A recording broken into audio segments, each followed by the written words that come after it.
Hello friends, welcome back to my channel Mahua's creation. আজ আমি আপনাদের জন্য একটা চটজলদি মশলা চিকেন নিয়ে এসেছি। খুব সুন্দর টেস্টি হয়। দেখুন কীভাবে রান্নাটা করছি। উপকরণগুলো আপনাদের এক এক করে দেখিয়ে দিচ্ছি। চিকেন, টমেটো, পেঁয়াজ, এখানে একটা গুঁড়ো মশলা নিয়েছি, ধনে গুঁড়ো, জিরে গুঁড়ো, নুন, হলুদ, আর এটা আদা রসুন একটা পেস্ট। একদম চটজলদি চিকেন মশলা। আর রান্নাটা হবে পুরোটাই সর্ষের তেলে। দেখুন প্রথমে কড়াইটা বসিয়ে দিলাম, এবারে কড়াইতে সর্ষের তেল দেওয়া হচ্ছে।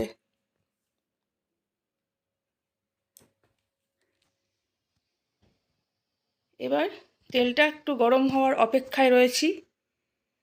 এই রান্নাটি খুব তাড়াতাড়ি, খুব জলদি হয়ে যায়। আর এখানে চিকেনের পিসগুলো খুব ছোট ছোট করে নিলে বেশি ভালো হয়।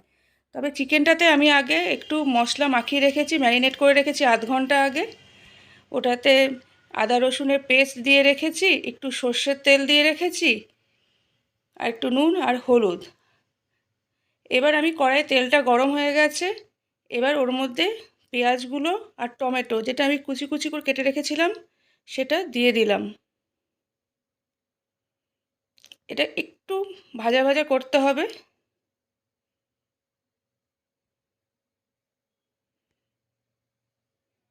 একটু ভালো করে নাড়াচাড়া করে নিতে হবে।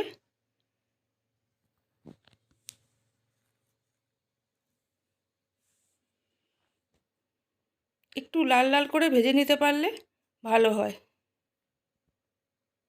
দেখুন আমার এটা অনেকটা ভাজা ভাজা হয়ে গেছে, লাল লাল হয়ে গেছে। এবার আমি এর মধ্যে দিয়ে দেব যে আদা রসুনের পেস্ট, সেটা। এটা একটু চটজলদি রান্না বলে আমি একটু তাড়াতাড়ি এই মশলাটাই দিলাম। কেউ চাইলে আদা রসুনের পেস্ট ঘরে বানিয়েও নিতে পারেন আপনারা। এবার এটাকে একটু ভালো করে মিশিয়ে নিয়ে নাড়াচাড়া করতে হবে।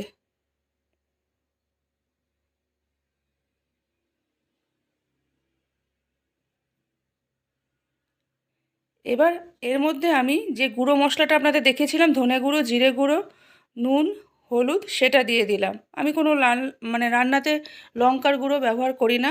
রান্নাটা পুরোটাই কাঁচা লঙ্কা দিয়েই করব। এবার এটাকে একটু ভালো করে ভাজা ভাজা করে নিতে হবে। মশলাটা মোটামুটি কষে এসছে দেখুন।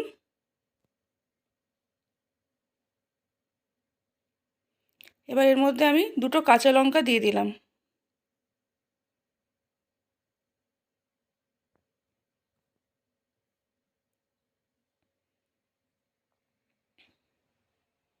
এবার যে চিকেনটা আমি ম্যারিনেট করে রেখেছিলাম, সেটা এবার এর মধ্যে দিয়ে দেবো।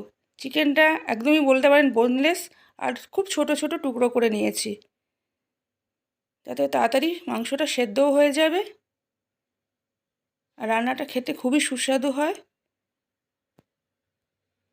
এবার ওই চিকেনটাকে ওই মশলাগুলোর সাথে ভালো করে কষিয়ে নিতে হবে।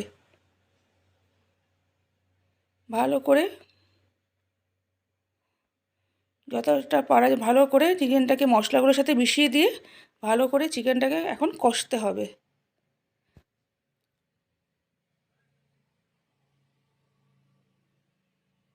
এই রান্নাটা রুটির সাথে বেশি ভালো লাগে। কেউ চাইলে ভাতের সাথেও খেতে পারেন, কিন্তু এটা যেহেতু একটু মশলা মশলা আর কষা টাইপের হয়, এটা রুটি বা পরোটার সাথে বেশি ভালো লাগে। রাতের দিকে ডিনারের সাথে বেশ ভালোই হবে। দেখুন এবার আমি এটার মধ্যে অল্প জল দিয়েছি, দিয়ে এটাকে ভালো করে নাড়াচাড়া করছি। চিকেনটা অনেকটাই সেদ্ধ হয়ে গেছে। এবার দেখুন আমার রান্না মোটামুটি রেডি হয়ে গেছে। এটা হলো আমার রান্নার একদম ফাইনাল লুক। তবে রান্নাটা নামানোর সময় আমি দেখাতে পারিনি। একদম ফাইনাল লুক এটা হয়েছে। কেমন হয়েছে আপনারা জানাবেন।